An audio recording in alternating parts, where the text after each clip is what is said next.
Hello, I'm going to demonstrate the value of reDock in your everyday work when you are trying to find content from your repository, such as SharePoint, Google Drive, or Network Drive. And what you want to do is, using that previous content, you want to use that as a starting point for your new content. So for example, you're working on a proposal, the RFP contains a number of questions, and you're looking for answers from that earlier content that is a starting point for what you're working on now. So how does this work? So let's first demonstrate the problem that you're going to have with your existing system. So I'm going to demonstrate that using Google Drive. However, this is the same problem whether or not you're using SharePoint, Google Drive, Network Drive, or any other content management system. And that is, I go in there and I do a search. And let's say we're looking for something on Agile. And I hit enter. And what I get is a list of files.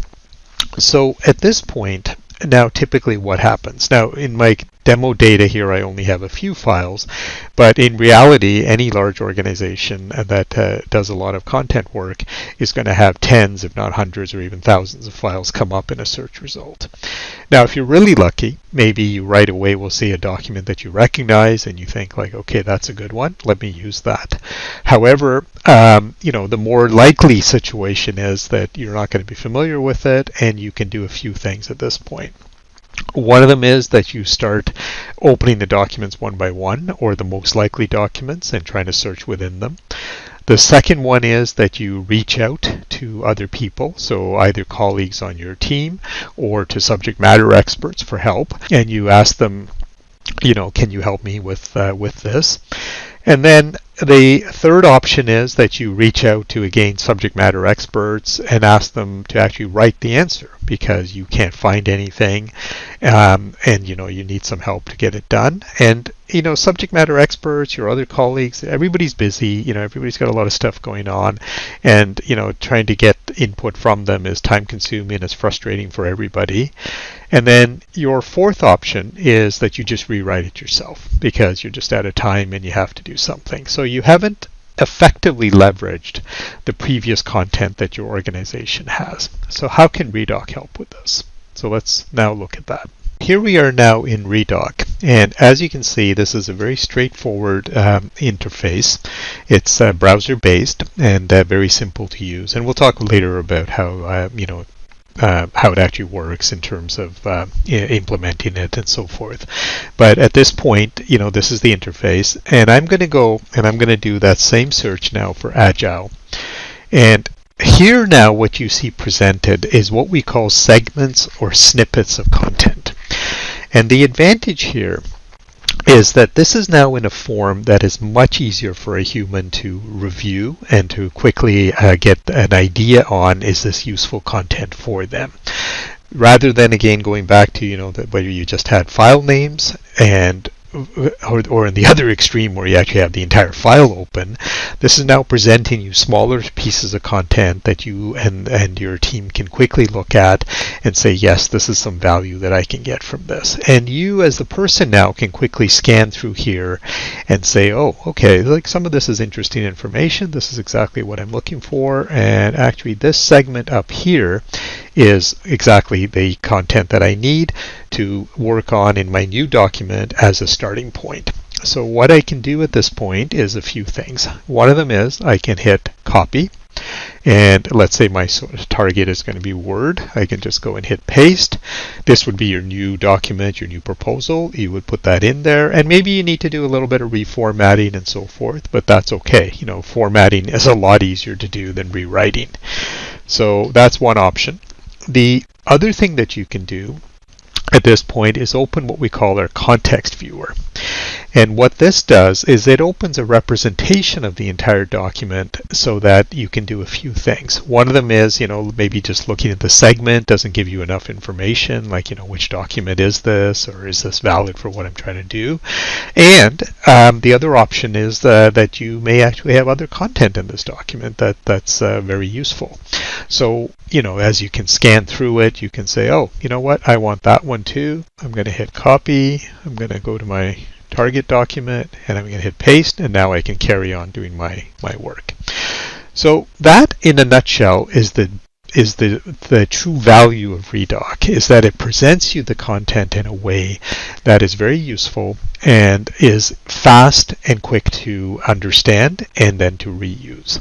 So let's take a pause here, and then I will now show after this how we can make the search more powerful.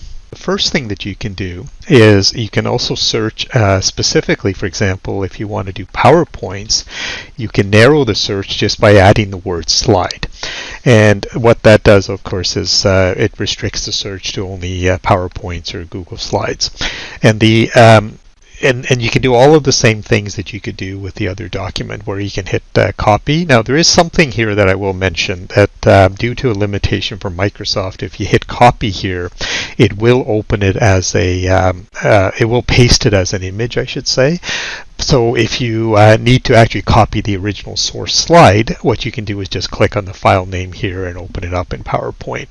You can still do the context viewer the same way we did if you want to see what the rest of the document contains. PowerPoints are actually a little bit easier in terms of how we handle them. We just treat each slide as a segment.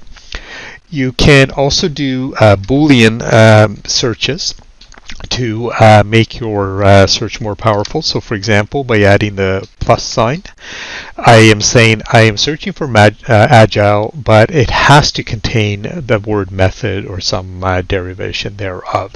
So as you can see in the results here, that only all of these segments contain the word method or methods.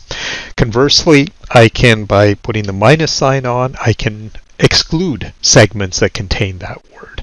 So if you look at any of these results, the word method will not appear in those results. So that is one thing that you can do. You can do phrases, and by just putting in quotes. So we do that, and then you're searching for text that actually contains all of that that wording that's within the quotes in that order. So again, if you have a specific phrase that you might be searching for, then you can put it in quotes, and you can combine this with different things. Now, for example, here let me just choose that. And you'll see that that first result that was there that had the word extreme now doesn't appear. So you can do quite complex searches. Now, most of the time you won't need to do this. Just the same way that we search on a search engine like Google. Typically, your search results will give you what you need relatively straightforwardly, or, with some additional keywords. However, if that's not working or it's not giving you what you need, you do have the ability to do this extra step. And then the other thing that I want to show is what we call the filtering that you can do on the results. So by clicking on this little filter, you pull up this thing, and I will show the source path in a minute. But you have a date filter with some predefined kind of ranges, and this is based on the last modification date of the document that was uploaded, and you can even create a custom range. We do have a type filter here, but we'll probably get rid of this at some point. We have found that very few people are using it, so I won't spend any time on that. So now let me then show you how the source path filtering works. But before we do that, I have to show you how content gets into the system. So let's do that next. So let's go over here to the upload tab. Now, there's actually two ways for content to get into the system. So one of them is a manual upload, and that's where you would do this from this screen that I'm showing here. And the other way is with a connector. So let me talk about the connector in a minute. But in the manual upload screen, you can basically just drag and drop files or folders. So if you have, for example, all your content on a network drive, and you say, okay, these are the files and the folders that I want, you just grab them, you drag them in and drop them into this screen right here. And the other way is with a connector. So out of the box, we have Google Drive and SharePoint connectors. So if that is something that your organization has and you would like to set that up, it typically takes about half an hour to just coordinate that with our respective tech teams to get that up and running. And the advantage of that is then that you define which content you want to put. So for example, if you were in SharePoint, you could say, okay, I want these sites and these folders to get into reDock. And if there's a pattern also in your file naming or folder naming, we can also implement that. So, for example, if you want everything that has the word resumes in the folder name in SharePoint, we could say, okay, put everything that has resumes. That we can discuss in more detail and get into the nitty-gritty of it. The advantage of having a connector is that you don't have to manually put any content into reDock, and basically it'll synchronize typically once a day between your source system and reDock, and then the content will always stay up to date. So as you add stuff, change it or delete it, it will reflect when the synchronization runs. But for now, let's assume that you have put in the content manually and you have put it in with a folder. And the same thing would happen with a connector, where the folder where the source comes from would show up. So let me just show that here. You can see here I've put the content in with a few different methods. I should have mentioned that the two methods are not exclusive. You can manually add content and you can have a connector, or you can do both. But generally, if you have a connector, then we recommend that you not be manually putting content in. But again, that's something we can discuss in more detail. But let's say you did drag in just a file, then the path information will be empty. However, if you drag in a folder, then the folder path will appear here. Or if you have a connector, as you can see, it appears here. So keep that in mind, because if you have put that information in when you added the content, and then when we go do a search, so let's do our same search, but now in the source path, we're going to add this keyword, proposals. And what that does is that it restricts the results to anywhere where the path information or the file name contains the words that you put here. So we did Agile is this in the content, and then the path information or file name has to contain the word proposals, which you can see right there. And just the way that we could do with the other search, I can put qualifiers on there, and by putting, for example, minus proposals, I want my results to come from anything that doesn't contain the word proposals. This could have been a phrase, it could have been, again, a plus minus combination, and so forth. So that is a very powerful way to put your searches restricted to a specific area. So for example, let's say you have, you're looking for resumes only, and you have all your resumes stored in a folder that was called resumes, and that's what you dragged into reDock. You can just put the word resumes there, and then that'll restrict the search there. So again, it's a powerful way to make your search a little bit more useful. So let us now talk about PDFs. So we can search within PDFs. Obviously, it has to be a PDF that is not encrypted or anything like that. And with a PDF, you can do a few things. You can just by clicking on it, you can view it as a PDF. You can download it as a PDF or Word or PowerPoint, depending where it came from. But if the segment contains the content that you're looking for, you can do exactly the same things that we did before. Hit copy, paste. And one of the advantages of our converter is that we use a fairly robust software to do the conversion. And most of the time, the conversion will be pretty clean. So for example, if you had just copied from the PDF, you might get extra carriage returns and stuff. And then, in this case, we don't have that. So it's a little bit cleaner. I could have also back here opened up my context viewer and selected multiple segments, and then hit copy and then go paste.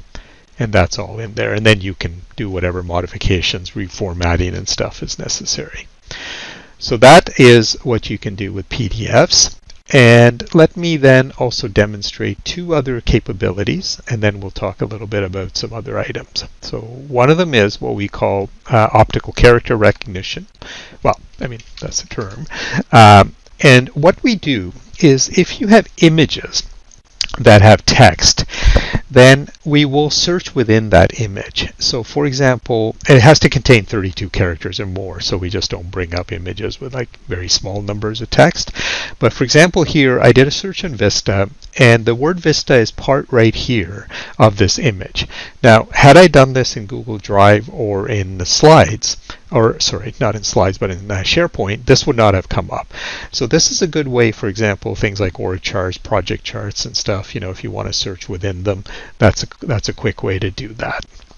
And then the last capability I want to demonstrate is what we call our similarity detection. So because you will have a lot of content segments that are the same from in multiple documents, you don't want to overload the user with the same result over and over again. That's not very useful for the user. So when we see a segment that is the same or almost the same, and like only one or two words are different, we will collapse them.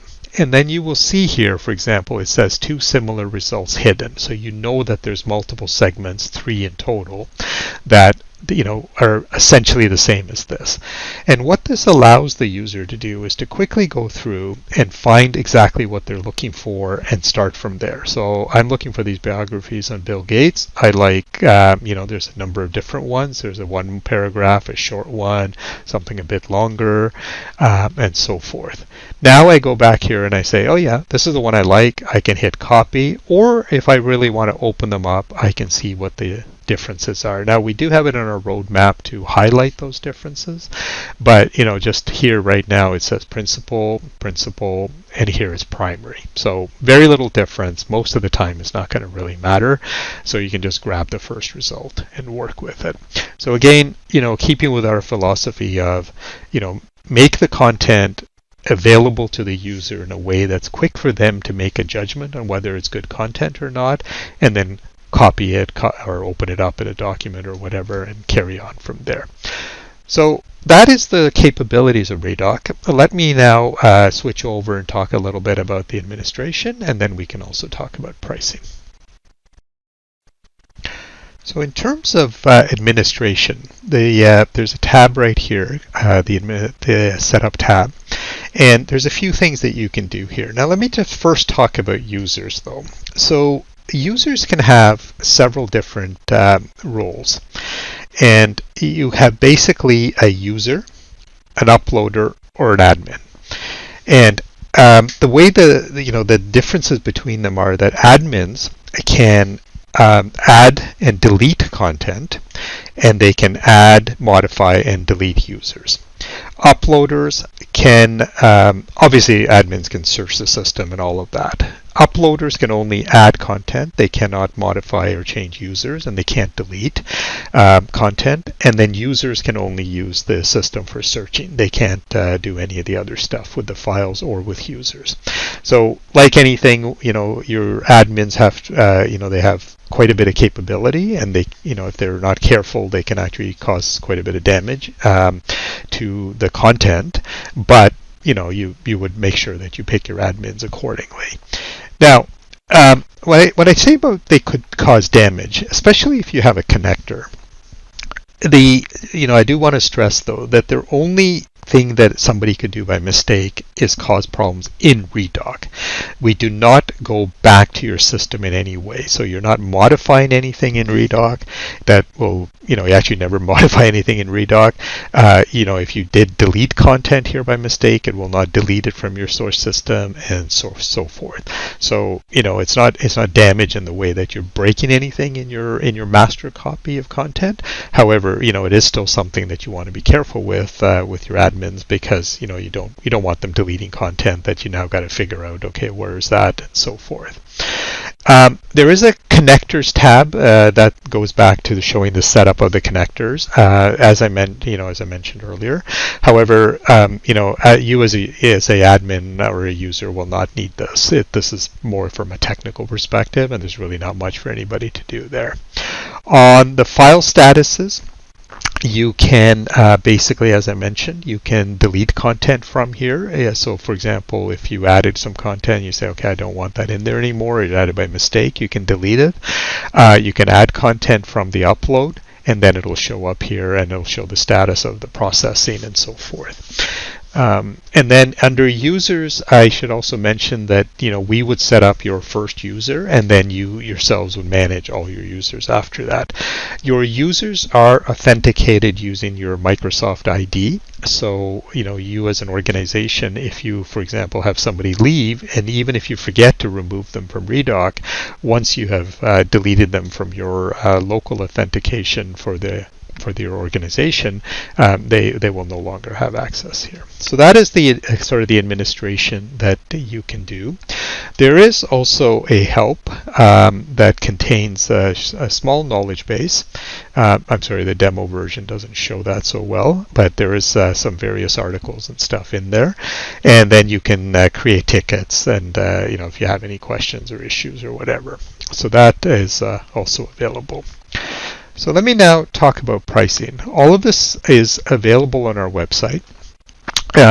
Actually, I should mention something before pricing, which is if you scroll right down to the bottom, there is a security and compliance page, and this talks about how the security of the system and so forth. We use Google Cloud for managing content, and we have two instances. We have one in the US, and generally our US clients use that, and then we have one in Canada that all our other clients, both in Canada and internationally, will tend to use.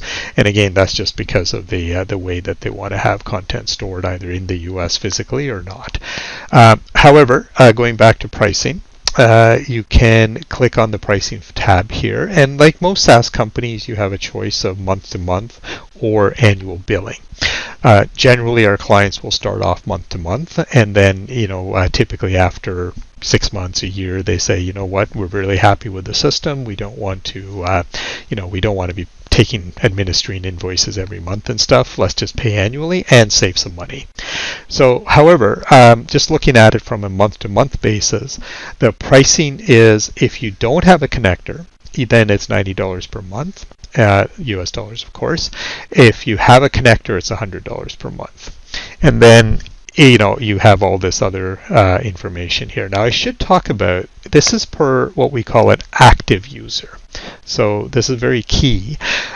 We generally consider somebody to be an active user if they use it 3 days a month or more. Now, we don't monitor this ourselves on a real-time basis. The system doesn't monitor it or anything like that. We trust our clients to tell us and say, okay, you know what? This is how many users are using the system frequently, and that's all you pay for. You are more than welcome to add anybody else within your organization as an infrequent user to, if they just do a couple of searches a month, or they just want to play with the system or whatever, more than happy to have users who do that. So, you can essentially set that up accordingly. And depending on which plan you're on, each active user comes with a budget of a number of documents, 2,000 or 5,000 respectively. Now, this doesn't mean that each user has to have that number of documents. It's for your organization. So if you had 3 active users and you're on the growth plan with a connector, you would have a budget of 15,000 documents for the organization. It doesn't matter who's the author and all that kind of stuff. A couple other things that you can do. We do have a free trial, so we can talk more about pricing. We can get you signed up for the free trial. If that's something that's of interest, I can send you the link to do that. And you can basically, then get up and running very quickly. In a free trial, we will not set up a connector. That's not something that we'll do. However, you can just play with it, throw in, let's say, 50 documents or so. We ask that you not put in more than 50 to 75 documents, and just, try it out and see that it works for your stuff, that, it's giving you the features that you want.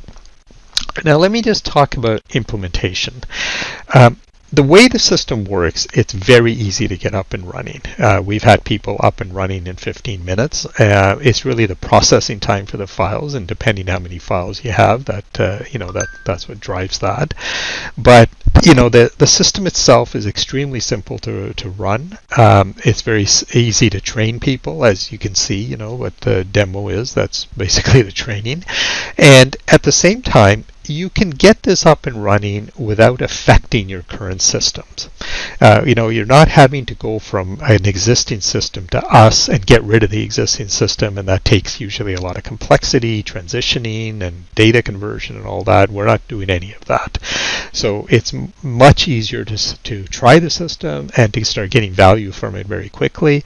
And then, over time, if you say, oh yeah, it'd be really great if we don't have a connector today, but maybe we want to have one in the future, that's something that we can, work with you to get set up. But you don't have to rush it, and you don't have to have tight constraints around that. You can even start off with a small group. And one other thing that we can do is, if it's of value to you as an organization, we can set up multiple client spaces. And what a client space basically means is that when you search within a client space, only the content within that space is being searched. And you as an organization could have 2 or 3 of these if it makes sense for you. And then people that have access to multiple client spaces will have a drop down here to switch between them, and everybody else, who if you only have access to one space, then you would have it just like this demo is, with no drop down. And the use case for this is a couple of things. One is where you have business units where the content is just very, very different, and there's no overlap between that. Might make sense to segregate it. Or there might be a security aspect. Maybe you have certain content that's a little bit more sensitive, and you want to have a smaller group of people with access to it. You can put that in a separate client space. Again, the downside of having too many client spaces is that the administratively now you have to manage like who has access to what and so forth. So we don't recommend creating too many of these. And also from our perspective, there is some overhead. So we won't we won't create too many, but 2, 3 is definitely doable depending on what your use case is. Okay, so that is the summary of reDock. And thank you very much for your time.